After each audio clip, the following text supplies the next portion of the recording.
What's going on? Hey! How's everyone doing? You all right? Good! Before I even start, Alicia, thank you. All right?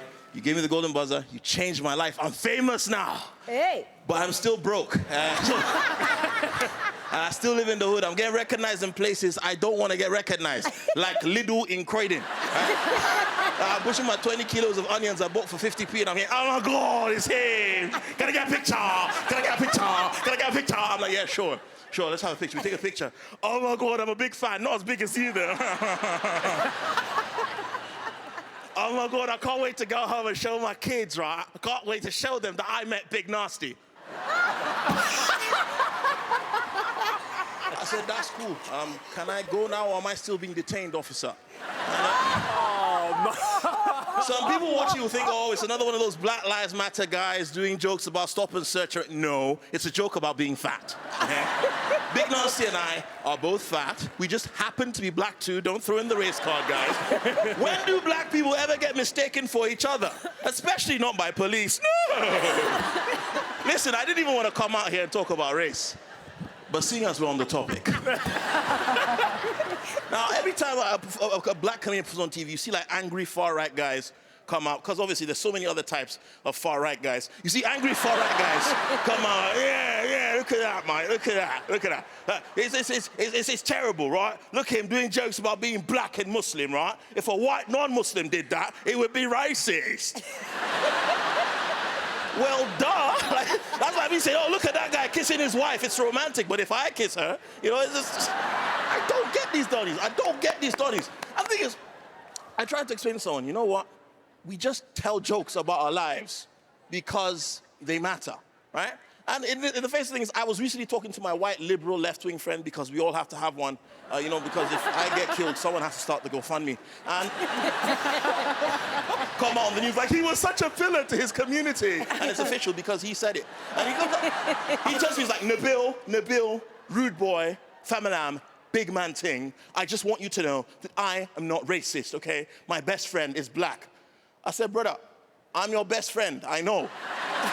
Why are you telling me? He's like, yeah, but Nabil, seriously, I just want you to know, I don't even see color. I said, that's why you always lose that snooker, right? You should get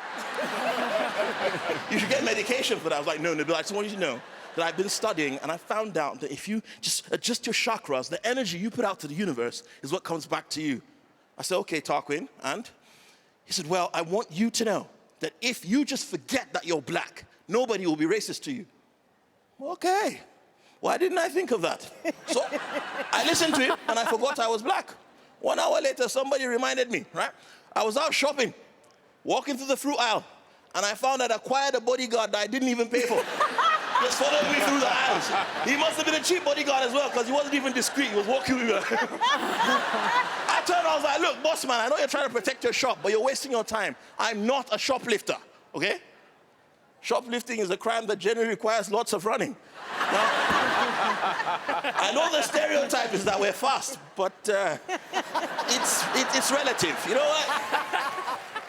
I think racism is a sad thing. Like, you know, recently with COVID and with, you know, we've had people at home, we've had lots of alcohol, we've had Wi-Fi. That's a bad combination. Because you go online and you see people talking things they should not be talking. Like one of my friends came out, he proved himself to be the worst type of racist, right? And these guys, they're so empowered by the internet because the internet is the only place you can say whatever you like and not suffer any consequences unless your name is Wiley. And you should have known better. Oh, Wiley, man, I'm so disappointed. No, but my friend came out and he said, I'm not trying to, why do they always qualify, right?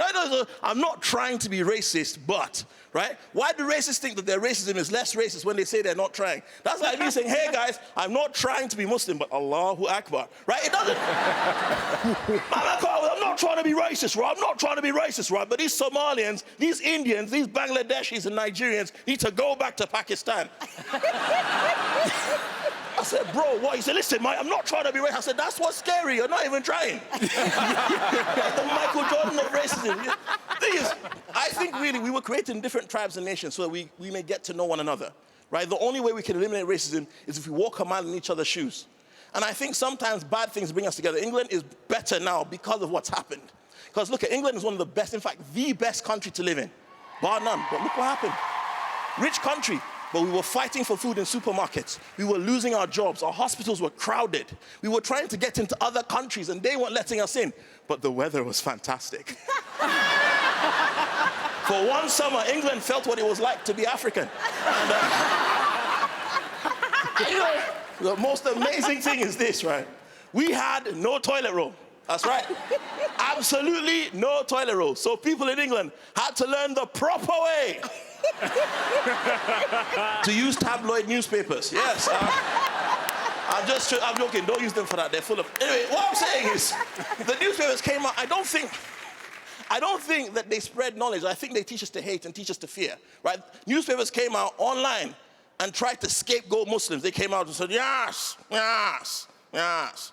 COVID is a threat to Great Britain, but not as great a threat as Islam. I'm like, bro, how are you just gonna throw us under the bridge like that? We took a holiday from being public enemy #1. It really upset me. So I went out for one of my government-mandated half-an-hour walks that normally took about 5 hours. And they never called me because I wrapped my phone in foil. But I went out. You know, they constantly make Muslims out to be this force that's trying to take over Great Britain.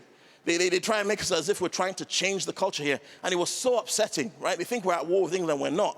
But while I was out, I noticed the people weren't shaking hands. They were walking far apart from each other. The pubs were closed. And people were covering their faces. I was like, oh. We won! We won! Alhamdulillah! We won! La ilaha illallah. Now, before I go, people, I just want to say, I understand that comedy is subjective. So if I've offended anyone watching at home tonight or in the cinema, sorry, it just looks like one. But anybody offended to at home or in the studio, I just want you to know, if you're upset by anything I've said, it wasn't me, it was Big Nasty. You guys are great. Thank you and good night.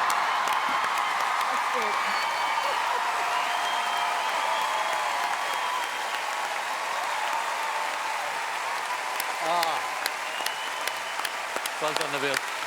Very funny, Nabil. Alicia. Oh, how you feeling now? You good?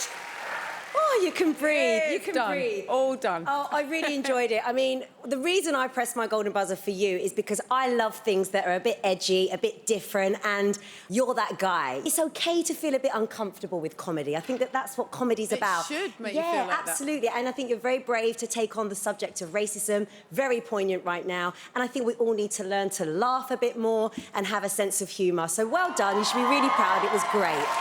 Fantastic. Absolutely. I mean, comedy should be about pushing boundaries. It should be about taking us right to the edge. And tonight you made me really, really laugh. So congratulations. Well done. Legendary stuff, bro. Legendary. I did nothing but laugh. And there've been a lot of comedians that have found this really hard with the virtual audience, but I didn't even think about that for a minute with you. Honestly, you should be in the final, and for me, you should be up there to win this competition, man. Very, very good. Very well done. Yeah, it was a brilliant set. Britain's Got Talent is getting bigger and better if we can have really fantastic, edgy comedy on this show. But the only way really to judge comedy was it funny, and it was absolutely hilarious. You are one to watch in this competition. Alicia made the right decision. Thank you, judges. Oh, Nabil. I mean, what a year, 2020. Honestly, it's been tough, man. You know, I've been doing comedy my whole adult life, and it's been gone. It's been my outlet. So, you know, I'm just glad to be out to unleash this madness to the British public. So thank you so much for the opportunity, man. I really appreciate it. Some very, very funny stuff. Really, Very really good. To see Nabil in the final, just follow the details on screen, but not until the judges have chosen their favourite. One more time. Nabil Abdulrashid. All apart.